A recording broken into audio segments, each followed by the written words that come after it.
See you later, crocodile.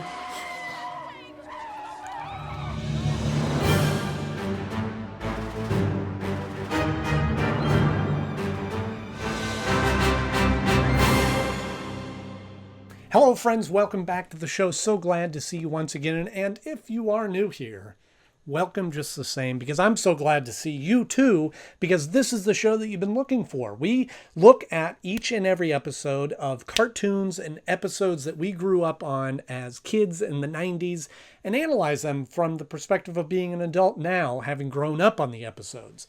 And today we're going through a series of the new Batman adventures, and the episode we're talking about today is the last episode of the first season, Love is a Croc, which originally aired on July 11th, 1998. Baby, did you use the whole box of bubble bath?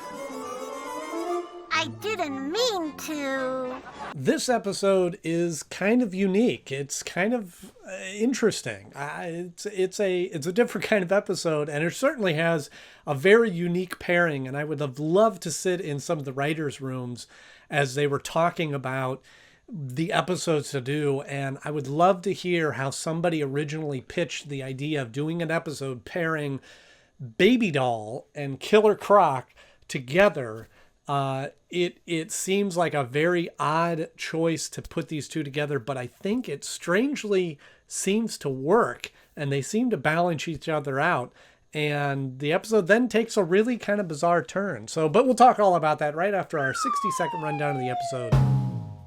Here we go. Baby Doll is working at a hotel and getting harassed by customers that recognize her from the old TV show. And then she was watching TV and sees Killer Croc on trial and feels sorry for him. So she goes to visit him and gives him some chicken and decides to break him out as he's being transported upriver to go to death sentence. And then now they're living in this sort of pseudo marriage home down in the sewers and acting out kind of a Bonnie and Clyde situation, working together and robbing places. But they're having some relationship problems. So they go on to hit up this riverboat casino, and Batman and Batgirl go in and try to stop them. And now Killer Croc wants to just go solo, and Baby Doll doesn't like this, and she gets jealous. So she tricks him to going on this one last job, and they go to the nuclear power plant, and she's going to blow it up. He thinks they're holding the city for ransom, but she goes, no, we're blowing it up. We're dying with the rest of the city because I want you all to myself. Batman and Batgirl come in and swoop in, and they stop him, ultimately kind of working with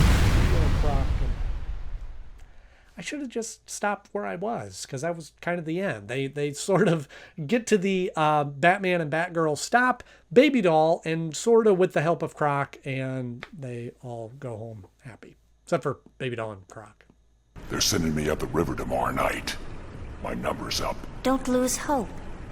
Maybe fate will take a hand. So we got Baby Doll is back. We haven't seen her for a while from the original series. And we have Killer Croc back. We haven't seen him either. And we put them together.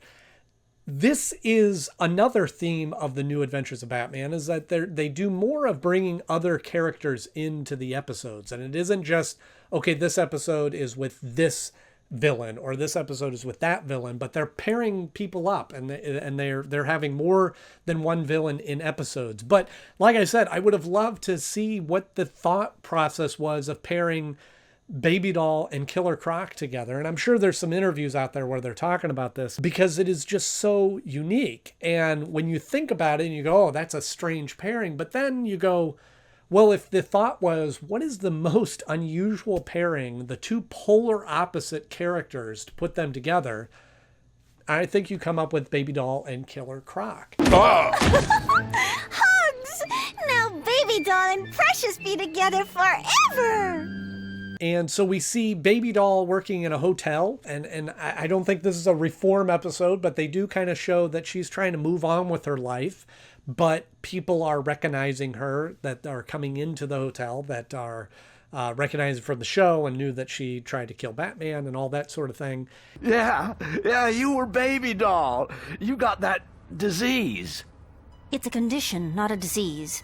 And then we pick up and see Killer Croc. Who knows what he did this time, but he's being sentenced to prison. I'm a victim of prejudice. Look at me. Nobody understands how rough my life's been. Just 'cause I'm different. I really like what they did with Killer Croc. His voice now, which I think is a new voice actor, is really good, and it really fits him well. And he's not just a bumbling, dumb, brute strength criminal as they've kind of painted him in the earlier iterations, but he's just bigger and more threatening and intimidating, but his voice sounds smarter. His voice sounds more menacing and not just big dumb brute, but just a little more grounded, which I really enjoy. That's an insult, you old bag of gas. And with Baby Doll, they really kind of build on her story. So it was always sort of a redemption story of her trying to get away from this condition that she has where she doesn't age and wanting to be taken seriously and not being seen as a child and being misinterpreted or mislabeled because of the way she looks. And she identifies with Killer Croc in that same way. And that's a way that we haven't really seen Killer Croc other than in Sideshow, where we had him with other Sideshow people that they felt that he was like them. I heard what you said to the judge.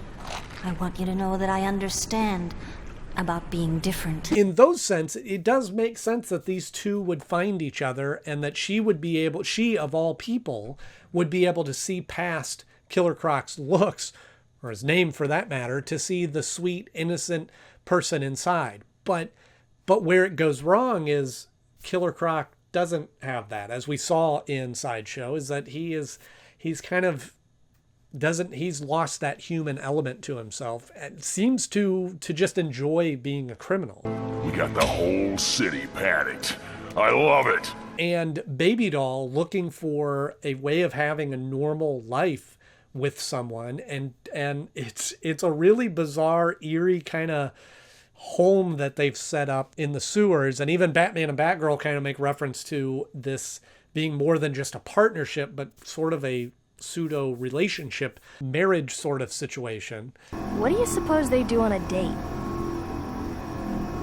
I don't want to think about it. The motives of Baby Doll wanting to lead a normal life leads her to get involved with Killer Croc. Hello. And then getting jealous about him when he wants to go off and be by himself, and he just kind of using her to move his own agenda. What about the little woman? Couple more jogs and I ditch the Cupid doll and blow this burg. It strangely seems to work. What started out as this very odd pairing, what they did well in the writing was made it make sense and not just put them together just to have the odd couple, if you will, but just put them together, but made it make sense and made it work in this story. Crocky can go out whenever he wants, 'cause Baby loves him so much. And I do enjoy in this episode that they show Batman and Batgirl doing some of the less glamorous work of detective work as they're trying to search for Killer Croc and Baby Doll where they're hiding out, of trudging through the sewers. They don't really paint an accurate picture of this, but they're trudging through the sewers. And it always kills me when they show people like the Ninja Turtles walking through the sewers. It's the sewers. Like, really put that in perspective of what it is that they're walking through. And they show that in this episode, which again is the grunt work of being a vigilante or superhero, is detective work, trying to find answers and clues and hunting and searching. And they show a little glimpse of that. 2 days of this. I'm never gonna get the smell out of my costume. Or my nose, for that matter.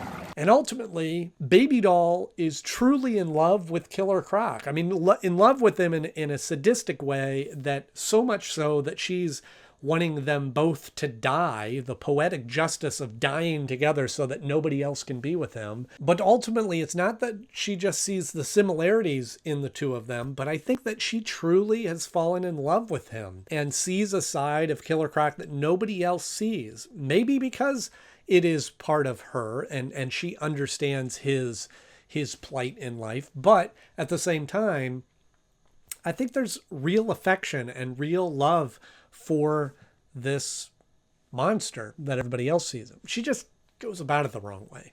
But Baby loves precious. So when it comes time to rank this episode, it's fun, and I think that they do a lot of things well in this episode, but Baby Doll and Killer Croc, neither one of them are very interesting villains to me, and although this element of the story of them being paired together and being in love is interesting, the story overall of them just being together to do this crime and then ultimately her wanting to kill themselves just didn't really hold my attention as much as some of the other episodes. So for that reason, it falls at the number 12 spot of my favorite episodes so far. Again, it's below Mean Seasons because that one still has kind of a bigger story that it's telling. And even though that villain calendar girl is not all that interesting, she has kind of a neat gimmick, the seasons and stuff, but the overall story in the episode I find more interesting than in this one. But it does beat out Torch Song because, wow, that one's just got problems. We could have been so happy and lived happily ever after, just like on TV. So let me know, and I think I know what the overwhelming answer will be, but let me know what you think the best villain duo pairing is in the Batman world. Let me know in the comment section below. If you enjoyed this episode, please click the like button. If you want to see more episodes like this, just hit subscribe because we have new episodes coming out every Tuesday and Thursday. And even though this is the last episode of the first season of the new Batman Adventures, next week we'll be switching back to the second season of Superman, the animated series. Once we get through the second season, we'll come back to the second season of Batman and so on and so forth. So please continue watching. We're still breaking down the episodes and we're going to jump back into Superman and see what's going on in that world, since those kind of aired simultaneously in the airing order of things. So click that subscribe button, click the like button as we jump into the next episode of Superman Blast from the Past. So you don't want to miss that. As always, thank you so much for watching. I'm Andy Knode. See you soon.